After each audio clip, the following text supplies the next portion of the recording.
Y dándole continuidad a nuestro estudio que estamos teniendo con respecto a la ley, con respecto a la Torah. Vamos a ver el libro de Gálatas, capítulo 4, versos del 1 al 7. Pero también digo, entre tanto que el heredero es niño, en nada difiere del esclavo, aunque es señor de todo, sino que está bajo tutores y curadores hasta el tiempo señalado por el Padre. Así también nosotros, cuando éramos niños, estábamos en esclavitud bajo los rudimentos del mundo. Pero cuando vino el cumplimiento del tiempo, Dios envió a su Hijo nacido de mujer y nacido bajo la ley, para que redimiese a los que estaban bajo la ley, a fin de que recibiésemos la adopción de hijos. Por cuanto sois hijos, Dios envió a vuestros corazones el Espíritu de su Hijo, el cual clama, Abba, Padre. Así que ya no eres esclavo, sino hijo, y si hijo, también heredero de Dios por medio de Cristo. El apóstol Pablo está utilizando distintas imágenes, distintas ideas, distintas figuras retóricas aquí en este punto, pero continúa con la misma idea del paidagogos. El paidagogos, el esclavo que fue electo, que fue levantado, que fue hecho el guardián de un niño que era el heredero de su padre y que tenía la responsabilidad de llevarlo a la escuela, de traerlo, de cuidarlo, de enseñarle hasta un tiempo señalado para que él pudiera tomar su posesión de la herencia conforme había sido estipulada. Y aquí el apóstol Pablo está utilizando esta misma imagen en el versículo 1 de este capítulo 4. Dice, pero también digo, entre tanto que el heredero es niño, en nada difiere del esclavo, aunque es señor de todo. El hijo, el niño aquí en esta parte, es el heredero de toda la hacienda. Sin embargo, sin embargo, no se difiere de un esclavo, está sujeto al esclavo.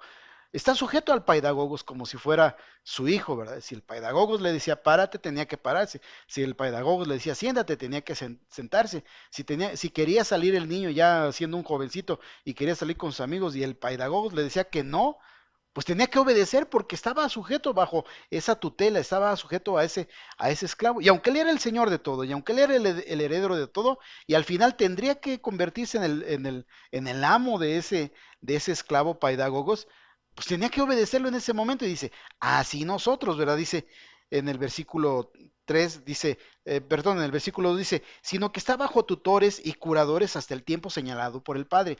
Y dice, así también nosotros, fíjense, cómo está jugando con las imágenes el apóstol Pablo y dice, así como pasó en aquel tiempo, así estábamos nosotros cuando éramos niños, cuando nosotros estábamos, aunque herederos de Dios, aunque llamados con el propósito de ser herederos, estábamos bajo la tutela de un esclavo y teníamos que obedecerlo. Dice, estábamos bajo la tutela de este esclavo, dice, bajo la esclavitud, en esclavitud, bajo los rudimentos del mundo.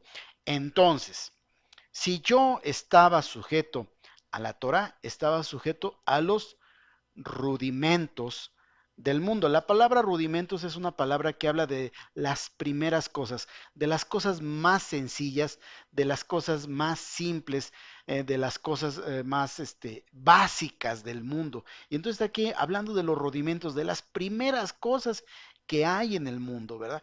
Ya no me está hablando de una plenitud, sino que me está hablando de una situación que es corta, que es básica, que es rudimentaria, que es primitiva.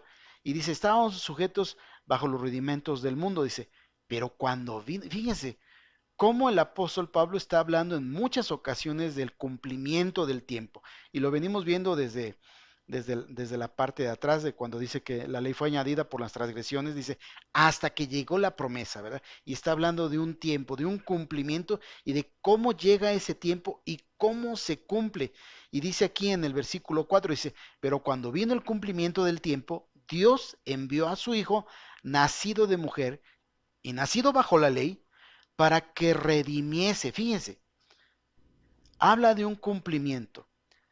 había un momento en que nosotros íbamos a dar el siguiente paso, el siguiente nivel, íbamos a estar en un nivel diferente y obviamente superior, pero dice, cuando se llegó ese cumplimiento, dice, nació el Hijo de Dios. Dios envió a su Hijo, nacido de mujer y bajo la ley, para redimir. La palabra redimir significa comprar, traer, ¿verdad?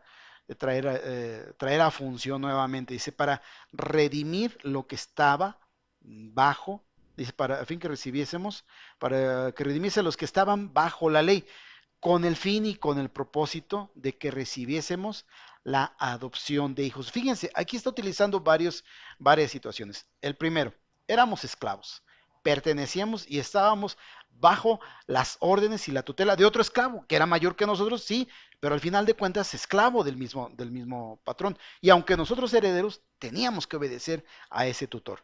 Cuando llega el cumplimiento, el Hijo de Dios nos redime, nos compra, nos saca de esa tutela, ¿verdad? Nos saca de esa tutela y dice, para que tuviéramos, dice, a fin de que recibiésemos, para que tuviésemos, para que recibiéramos la adopción de hijos.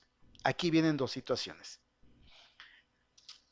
En este caso y en esta figura, el hijo del dueño de la hacienda era su hijo desde un punto biológico, pues porque era su hijo. Lo concibió con su esposa, ambos tuvieron relaciones y nació su hijo. Y en ese sentido, el niño es hijo del padre de manera biológica. Sin embargo, aunque era el hijo biológico de este padre, legalmente no era poseedor de la herencia. ¿Por qué? Porque él estaba bajo la tutela de un esclavo. El esclavo tenía que seguirle enseñando hasta que él fuera capaz de heredar, y aquí dice, hasta que llegara el punto en que recibiesen la adopción. Oye, pues si nació del padre, ¿cómo es de que va a ser adoptado? Y aquí la cuestión de la adopción no tiene nada que ver con la cuestión de, nosotros entendemos de que un hijo que es huérfano, que no tiene padre ni madre y que vive en un orfanatorio, o que incluso puede ser un niño de la calle, llegan unas personas bien intencionadas, lo toman, lo prohijan y lo convierten en su hijo propio y le dan le dan todas las facilidades de ser nombrado hijo y heredero de esas personas, ¿no? No es ese punto. La adopción tiene que ver, al menos en esta costumbre, cuando llegaba a una mayoría de edad, en el caso de los griegos me parece que era de los 18 años, en el caso del pueblo hebreo era a los 13 años. Cuando ellos llegaban a una edad que se les consideraba maduros y en el cual se les empezaba a contar en cuanto a su participación dentro de la sociedad. Vamos, cuando el niño iba creciendo y él llegaba a la edad que se había estipulado, dice aquí, en el caso del padre, cuando él llegaba a esa edad, entonces ese niño dejaba de estar bajo la tutela del paidagogos, ahí viene la cuestión de la redención, o sea, lo sacan de esa tutela y entonces empieza a estar precisamente bajo eh, la autoridad del padre. El paidagogos hizo un excelente trabajo. El paidagogos lo cuidó y lo llevó hasta ese cumplimiento. Imagínate que el paidagogos haya sido un hombre, un esclavo desalineado, un esclavo que pues le importaba poco y pues lo que le interesaba era jugar con sus amigos y salir a jugar y a andar de fiesta y pues ¿dónde habías dejado? Pues quién sabe, el niño se me quedó allá hace 3 cuadras y pues no lo encuentro, ¿verdad? Pues alguien que no es mi hijo, ¿verdad?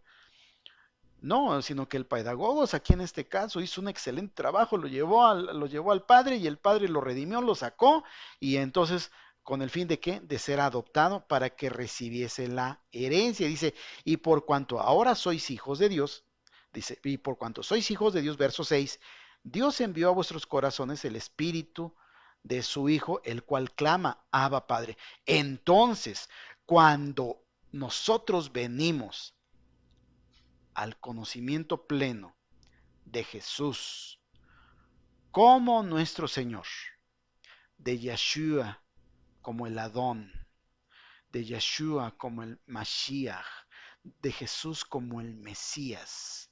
Cuando eso llega a nosotros y cuando por fe recibimos esto, estamos saliendo de la tutela de la ley para estar bajo la protección y la herencia de nuestro Padre. Y aquí dice, entonces aquí es donde viene que Dios nos da el Espíritu de su Hijo, el cual clama en nosotros, Abba, Padre. Hasta este entonces tenemos el derecho legal de llamar a Dios nuestro Padre. Dice el Evangelio según San Juan capítulo 1 verso 12. Dice, mas a todos los que le recibieron les dio la potestad de ser llamados hijos de Dios, de ser hechos hijos de Dios, perdón. Dice la potestad, la autoridad de ser llamados hijos de Dios. Y aquí es donde nosotros vemos esto, dice, y en el versículo 7 dice, así que ya no eres esclavo. O sea que ya no estás, aunque eras el heredero, aunque eras el hijo biológico, estabas sujeto bajo un esclavo y tenías que obedecer a ese esclavo. Dice, entonces ya no eres esclavo, sino hijo. Y si hijo, también heredero de Dios por medio de Cristo. Esa fue la función de la ley, el presentarnos delante de Dios. Primero, mostrarnos a nosotros que éramos pecadores y que por nosotros mismos no podíamos salvarnos, pero también fue el que nos llevara delante y presentarnos ante el Señor para que fuésemos redimidos, para que fuésemos sacados de debajo de la ley, para no estar bajo esclavitud. Por eso, aquellas personas que de alguna manera con una fe bien intencionada, pero no con un conocimiento pleno, quieren volver a los rudimentos, pues los cristianos decimos es que quieren volver a la esclavitud, quieren volver a estar bajo la tutela.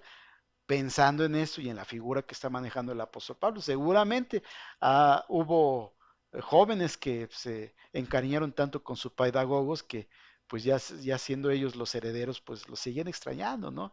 Y de hecho los seguían considerando y seguían considerando lo que ellos decían y sus enseñanzas, pero ya no estaban sujetos a ellos, ya ellos tomaban la decisión porque eran los herederos, ¿no?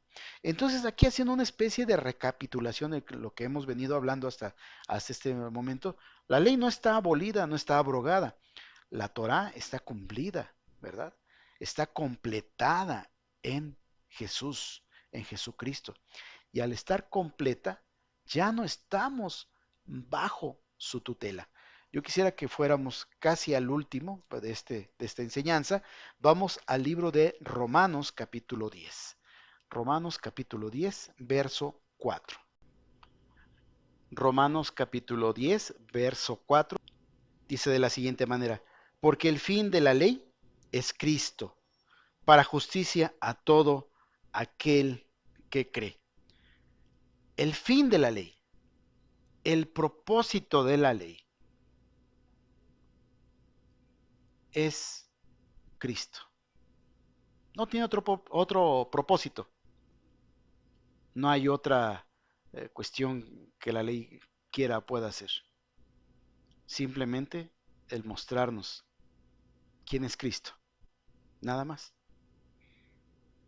Para justicia a todo aquel que cree. Entonces, si yo estoy en la fe de Cristo, yo ya no puedo estar bajo la tutela de la ley. No es de que me niegue a cumplirla. Es que yo ya no estoy ahí, ya no aplica para mí. ¿Por qué? Porque yo ya recibí la justicia que estaba buscando la ley para mí a través de Jesucristo y por medio de la fe. Es lo que está diciendo el apóstol Pablo a través de estas enseñanzas.